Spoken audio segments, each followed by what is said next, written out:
Welcome to Julina's kitchen. ഇന്ന് നമ്മൾ തയ്യാറാക്കാൻ പോകുന്നത് വട്ടയപ്പമാണ്. സാധാരണ നമ്മൾ വട്ടയപ്പം ഉണ്ടാക്കുന്നത് പഞ്ചസാര ഇട്ട് നമ്മൾ പ്യുവർ വൈറ്റ് ആയിട്ടാണ് ഉണ്ടാക്കാറുള്ളത്. എന്നാൽ നമുക്ക് അതിൽ നിന്നും വ്യത്യാസമായി ശർക്കര ചേർത്ത് കുറച്ചുകൂടെ ഹെൽത്തിയായി ഈ ക്രിസ്മസിന് ഒരു ശർക്കര വട്ടയപ്പം ഉണ്ടാക്കിയാലോ? അപ്പോൾ നമുക്ക് അതെങ്ങനെയാണ് തയ്യാറാക്കേണ്ടതെന്ന് നോക്കാം. ആദ്യം തന്നെ നമുക്ക് 1 കപ്പ് അരി 3 മണിക്കൂർ നേരം നമുക്കിതൊന്ന് സോക്ക് ചെയ്ത് വെക്കാം. ഇത് 2-3 പ്രാവശ്യം നന്നായി കഴുകിയതിന് ശേഷം വേണം കേട്ടോ സോക്ക് ചെയ്യാൻ വെക്കാൻ. 3 പ്രാവശ്യം നന്നായി കഴുകി വെള്ളത്തിൽ സോക്ക് ചെയ്ത് വെച്ചിട്ടുണ്ട് കേട്ടോ. ഇനി നമുക്ക് വേണ്ടത് ശർക്കരയാണ്.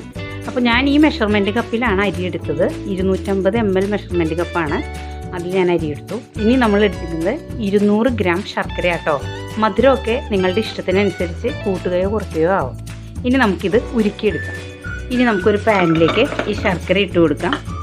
ഇതിലേക്ക് ഒരു 1/2 കപ്പ് വെള്ളവും ഒഴിച്ച് നമുക്കിതൊന്ന് ഉരുക്കിയെടുക്കാം. ഇപ്പോൾ ശർക്കര നന്നായി മെൽറ്റായിട്ടുണ്ട് കേട്ടോ. ഇനി നമുക്ക് ഫ്ലെയിം ഓഫ് ചെയ്യാം. എന്നിട്ടിത് തണുക്കാനായി മാറ്റി വയ്ക്കാം. ഇപ്പോൾ അരി നന്നായി കുതിർന്നു കഴിഞ്ഞു. ഇനി നമുക്കൊരു മിക്സിയുടെ ജാറിലേക്ക് മാറ്റാം. ഇനി നമുക്ക് വേണ്ടത് 1 കപ്പ് നാളികേരം ചിരകിയെടുത്തതാണ്. നമ്മൾ ഈ മെഷർമെൻറ്റ് കപ്പിൽ തന്നെയാണ് അരി എടുത്തത്. അതേ മെഷർമെൻറ്റ് കപ്പിൽ തന്നെ നാളികേരവും എടുക്കണം.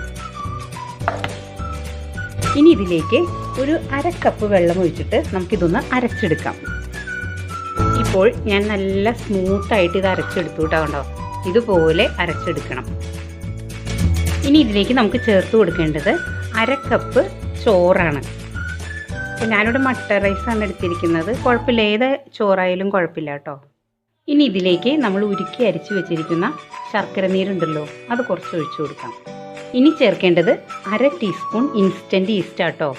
ഇനി ലാസ്റ്റ് നമുക്ക് ചേർക്കേണ്ടത് 1/2 ടീസ്പൂൺ ഏലക്കാപ്പൊടിയും കൂടെയാണ്. ഇനി നമുക്കിത് നന്നായി ഒന്ന് അരച്ചെടുക്കാം. ഇപ്പോൾ ഞാൻ നന്നായി അരച്ചെടുത്ത് കഴിഞ്ഞു. ഇനി നമുക്ക് അരച്ചെടുത്ത ബാറ്റർ ഒരു ബൗളിലേക്ക് ഒഴിക്കാം. ഇനി ഇതിലേക്ക് നമുക്ക് അല്പം ഉപ്പിട്ട് കൊടുക്കാം കേട്ടോ. എന്നിട്ട് നന്നായിട്ടൊന്ന് മിക്സ് ചെയ്യാം.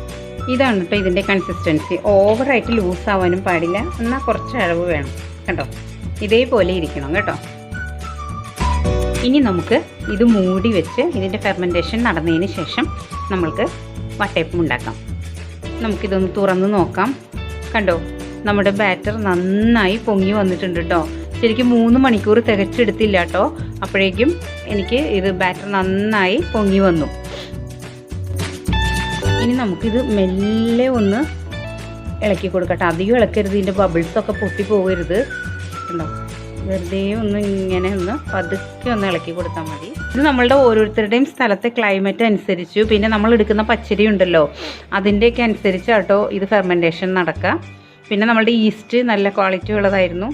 അപ്പോൾ നമുക്ക് ഇനി വട്ടയപ്പം തയ്യാറാക്കാം. ഞാനൊരു പാത്രത്തിൽ ഇവിടെ കുറച്ച് നെയ്യ് പുരട്ടി വെച്ചിട്ടുണ്ട്. നെയ്യോ വെളിച്ചെണ്ണയോ ഓയിലോ എന്തായാലും മതി കേട്ടോ. അതൊന്ന് പുരട്ടി വയ്ക്കാം. നമുക്ക് വേഗം അപ്പം ഇതിൽ നിന്നും വിട്ട് കിട്ടാൻ വേണ്ടിയിട്ടാണ്. ഇനി നമുക്ക് ഈ പാത്രത്തിലേക്ക് ബാറ്റർ ഒഴിച്ചു കൊടുക്കാം. പാത്രത്തിൻ്റെ പകുതി ഭാഗം വരെ മാത്രം നമ്മൾ ഒഴിച്ചാൽ മതി കേട്ടോ. ഇത് പൊങ്ങി വരുന്നതാണേ.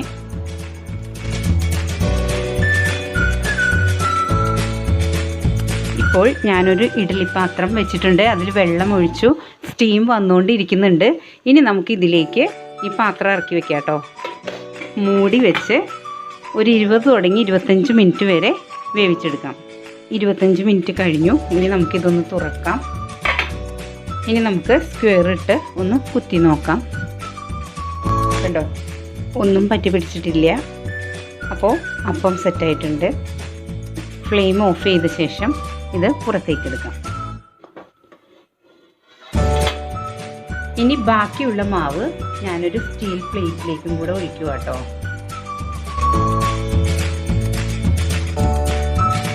ഇത് നമുക്ക് ഇഡ്ഡലി പാത്രത്തിലേക്ക് ഇറക്കി വെച്ച് കൊടുക്കാം. എന്നിട്ട് മൂടി വയ്ക്കാം. ഇപ്പോൾ 25 മിനിറ്റ് കഴിഞ്ഞു. ഇനി നമുക്കിതൊന്ന് തുറക്കാം. സ്ക്വയർ ഇട്ട് നമുക്കിതൊന്ന് കുത്തി നോക്കാം. കണ്ടോ, ഒന്നും പറ്റി പിടിച്ചിട്ടില്ല. അപ്പോൾ അപ്പം സെറ്റായിട്ടുണ്ട്. ഇപ്പോൾ വട്ടയപ്പം ചൂടാറിയിട്ടുണ്ട്. ഇത് നമുക്കിങ്ങനെ കുത്തിയെടുക്കേണ്ട ആവശ്യമൊന്നുമില്ല. അതേ കൈ കൊണ്ട് കണ്ടോ, ഇങ്ങനെ കാണിക്കുമ്പോൾ തന്നെ ഇതിങ്ങോട്ട് വിട്ടു പോരും കേട്ടോ. കണ്ടോ, ഇതിങ്ങനെ ഒന്ന് തിരിച്ചാൽ മതി. കണ്ടോ, നല്ല സോഫ്റ്റ് ആയിട്ടുള്ള അപ്പാട്ടോ. നോക്കൂ. ഇനി നമുക്കിത് ഒരു പ്ലേറ്റിലേക്ക് വെച്ച് കൊടുക്കാം. ഇത് കണ്ടോ, ശരിക്കും ഇങ്ങനെ തളർന്ന് കിടക്കണ ഒരപ്പ. കണ്ടോ. ഇനി നമുക്ക് നമ്മൾ സ്റ്റീൽ പ്ലേറ്റിൽ തയ്യാറാക്കിയ അപ്പം കൂടെ എടുക്കാം.